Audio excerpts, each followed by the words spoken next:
Tuhan, kami mohon kuasa-Mu ada di tempat ini.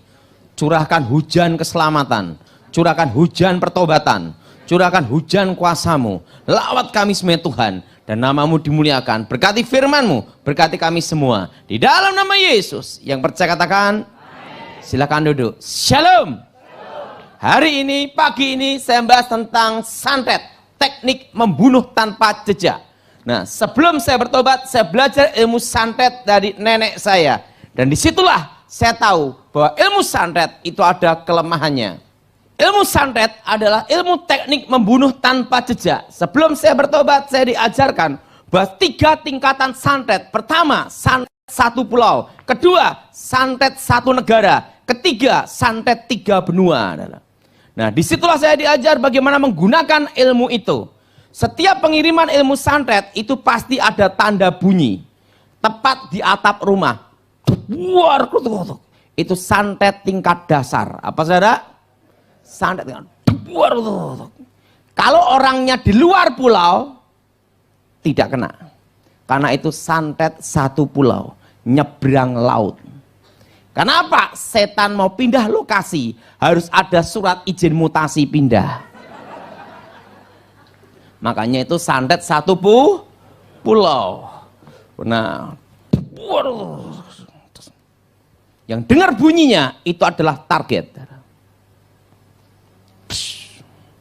Nah, dan yang kedua, santet menggunakan tingkat dasar adalah santet yang pakai benda-benda dengan unsur logam. Apa saudara? Paku, jarum, pines. Misalnya boneka pun ada talinya, setelah itu ada kawat maupun jarumnya. Nah, setelah itu gunting, linggis, setelah itu silet, unsur-unsur logam yang dipakai. Nah, santet tingkat dasar, kalau orangnya tidur di lantai, tidak bisa kena. Tapi kena masuk angin. Kenapa? Karena di bumi ada namanya gaya gravitasi. Jadi kalau setengah meter, dia tidur setengah meter di tanah, lolos. Di atas setengah meter, pasti kena.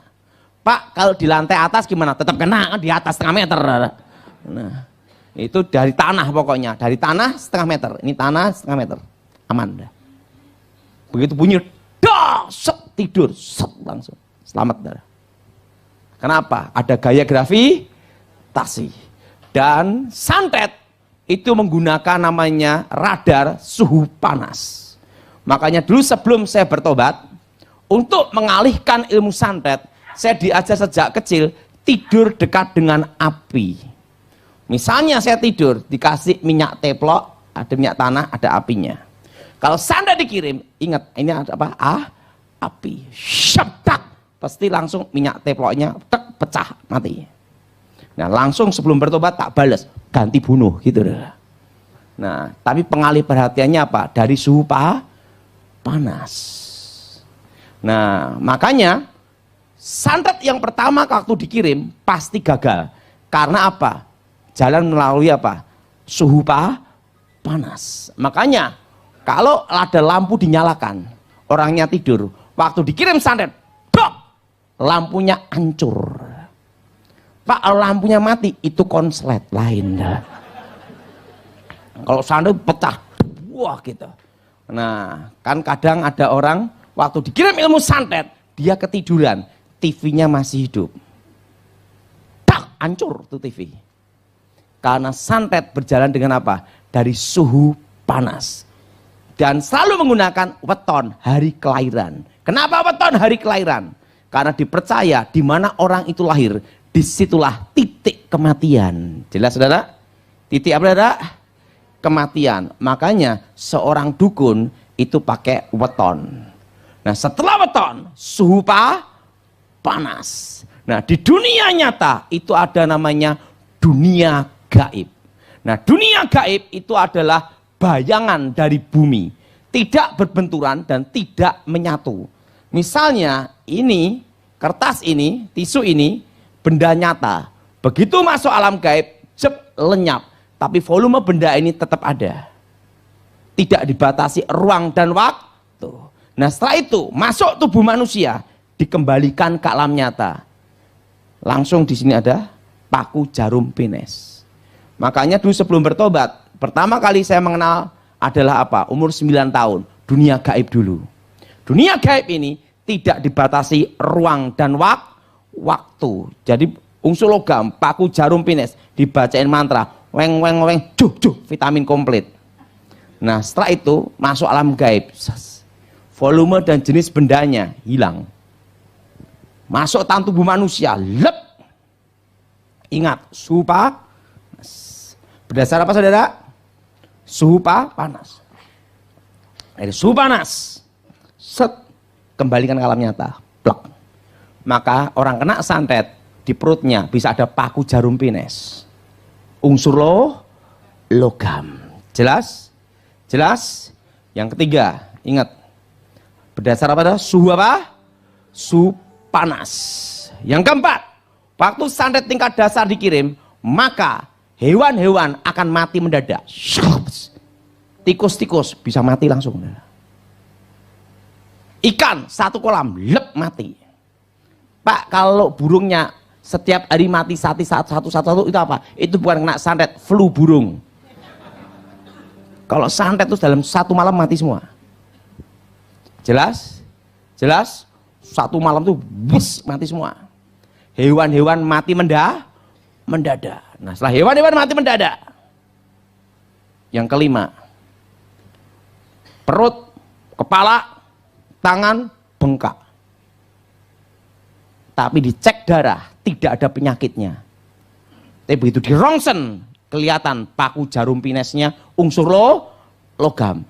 Makanya orang pasang susuk di rongsen kelihatan susuknya. Kalau emas kelihatan emasnya. Nah kalau nyantet seorang dukun pasti tidak pakai emas. Kenapa? Rugi. Pasti kasih apa? Paku, jarum, silet, pines, pokoknya yang unsur logam besi-besi murah-murahan. Nggak mungkin dikasih emas. Kenapa? Dikasih kawat emas, begitu keluar dijual.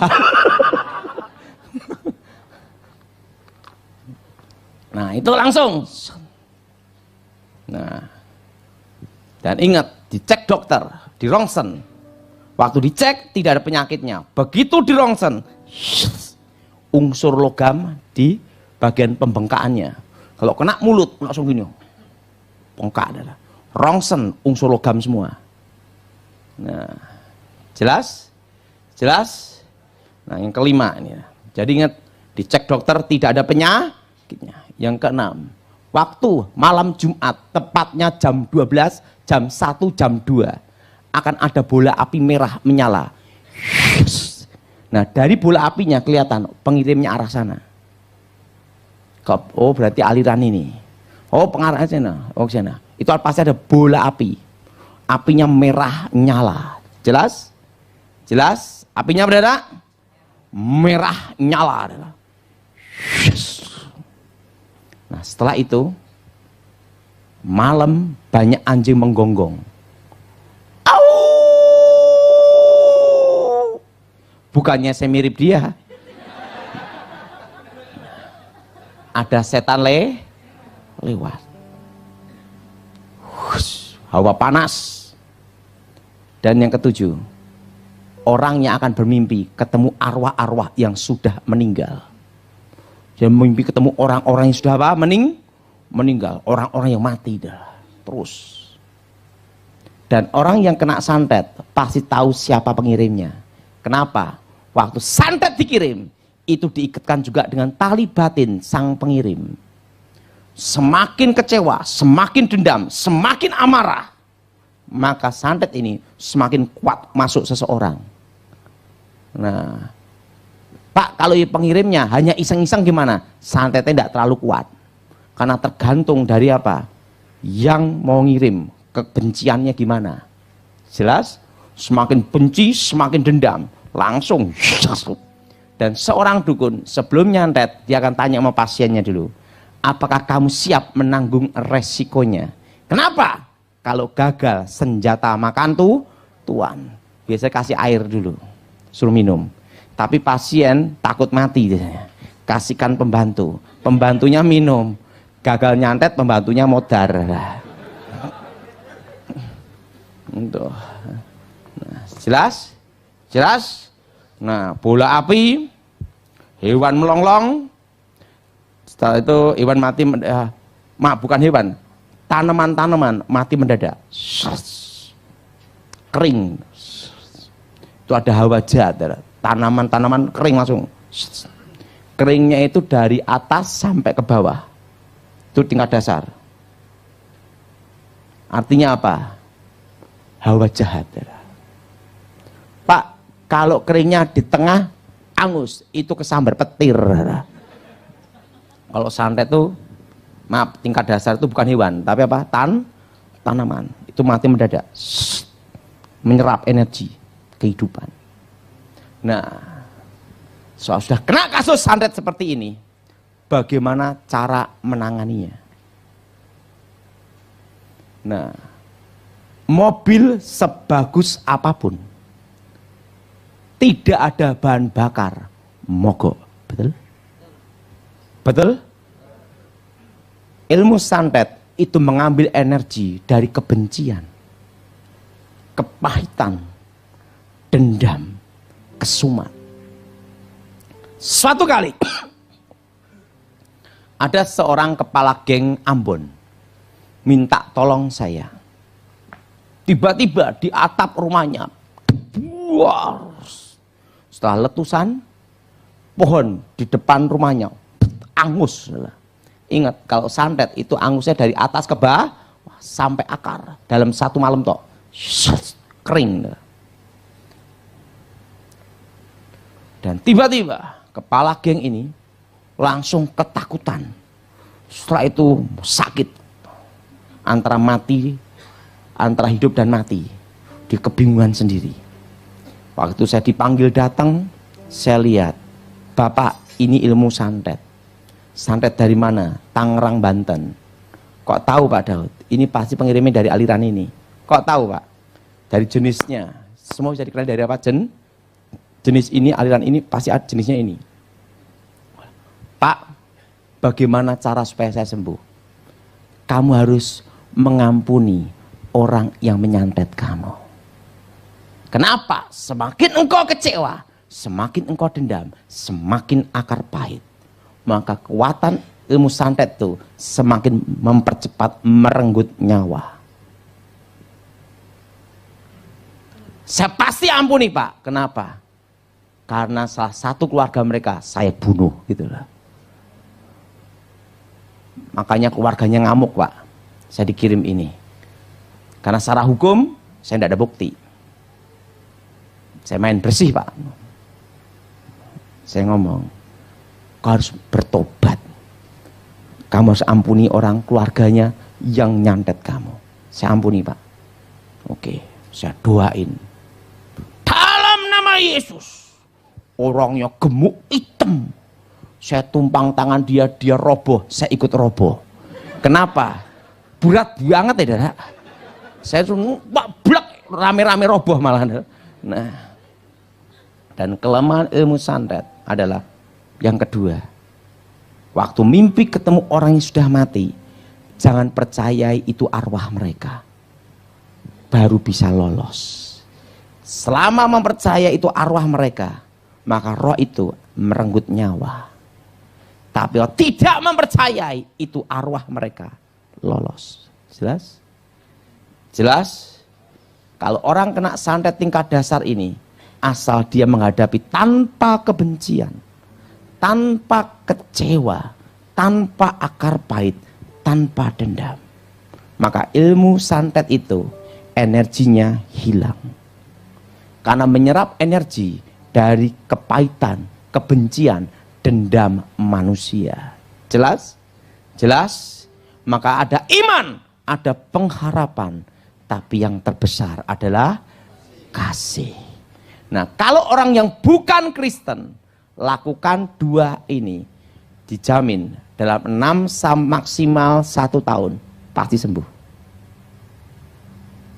Bukan Kristen tapi kalau kita orang Kristen ada kelebihan, yaitu kita punya kuasa dalam nama Yesus. Nah, kalau ada yang kena santet bagian kepala atau perut, tumpang tangan, ikuti saya semua, darah Yesus. Ikuti saya semua, darah Yesus. Hancurkan roh-roh jahat. Darah Yesus. Hancurkan mantra-mantra. Darah Yesus. Sucikan dalam nama Yesus. Segala roh-roh jahat, roh setan, roh gelap, keluar dalam nama Yesus. Santet, kalau keluar, itu pasti melalui lubang-lubang. Mulut, telinga, hidung, dan buang air besar. Atau dari kulit. Dan waktu keluar, terasa sakit. Pak, kalau keluar tanpa sakit, itu gimana? Itu tipuan, teknik sulap. Misalnya telur, digosok-gosok. Tok! Keluar paku jarum. Itu palsu. Kok tahu Pak Daud? Dulu praktek. Itu teknik sulap aja. Nah, sebelum saya bertobat, saya belajar itu juga, tapi tidak mempraktekkannya.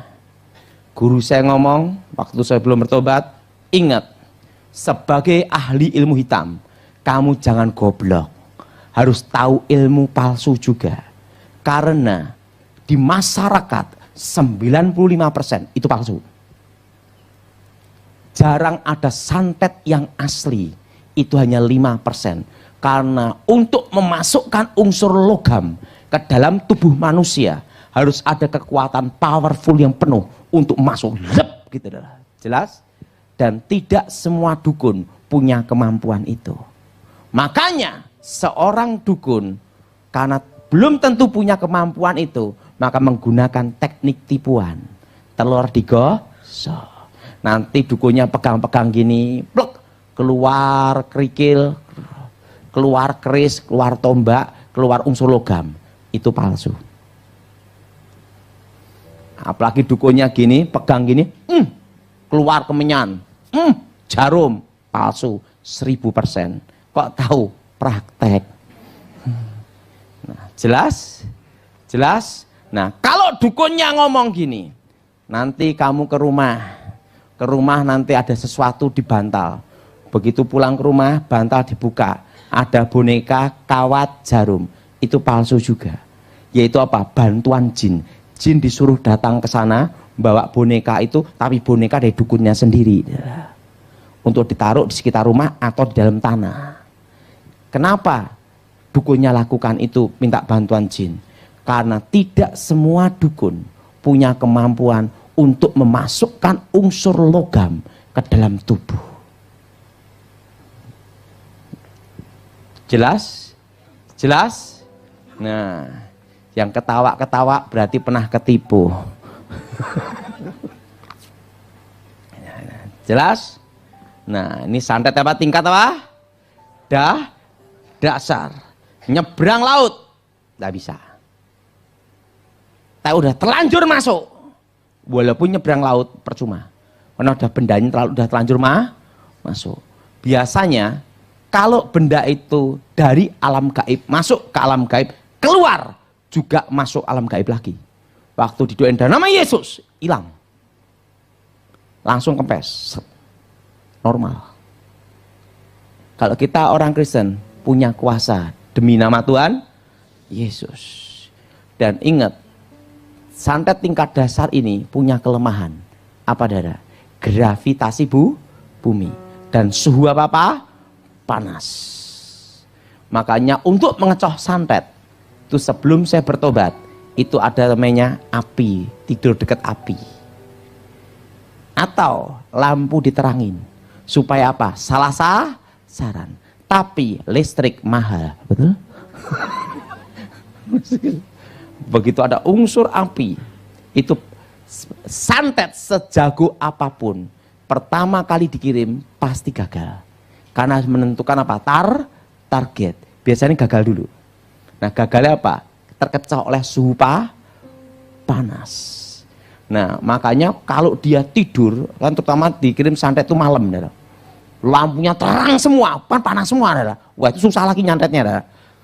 Kenapa? Untuk mendeteksi suhu panas. Biasanya seorang dukun itu menggunakan apa? Weton, setelah itu benda pengenal. Benda pengenalnya apa? bekas baju.